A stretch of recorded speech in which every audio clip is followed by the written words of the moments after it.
هل الحياة سهلة أم صعبة؟ لماذا دائما الإنسان محاط بالعراقيل والضغوطات والصعوبات، ويجب عليه أن يمر بها ويتعلم منها ويتجاوزها؟ الإنسان كائن ضعيف وقوي في نفس الوقت. إن أراد أن يكون قويا سيواجه ويخطط ويفعل كل ما يلزم عليه أن يفعله من أجل أن يتجاوز الضغوطات النفسية والعراقيل التي يتعرض لها. لأن في داخل كل إنسان شرارة، وفي داخل كل إنسان طموح وقوة وإصرار وعزيمة. هكذا خلق الإنسان، وهذه غريزة خلقت في داخل كل إنسان.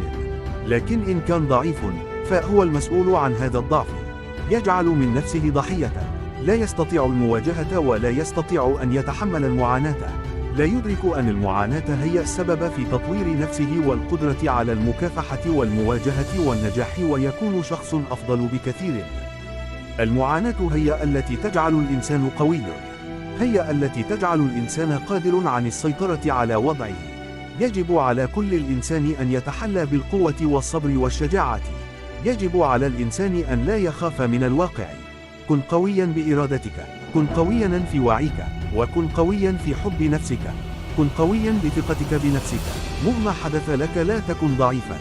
تتطلب الحياة قوة خارقة، القليل من الاجتهاد والقليل من الذكاء، والصبر والشجاعة هم مفاتيح قوة الإنسان. يجب على الإنسان أن يتعلم من كل شيء كي تزداد خبرته وتزداد ثقته بنفسه. اعلموا جيدا، بعد كل ضغط الفرج، بعد كل مشكلة يوجد حل، بعد كل صبر فرح، بعد كل ضعف قوة، بعد كل تعب نجاح، بعد كل معاناة عقل واعي ومدرك قيمته فالحياة.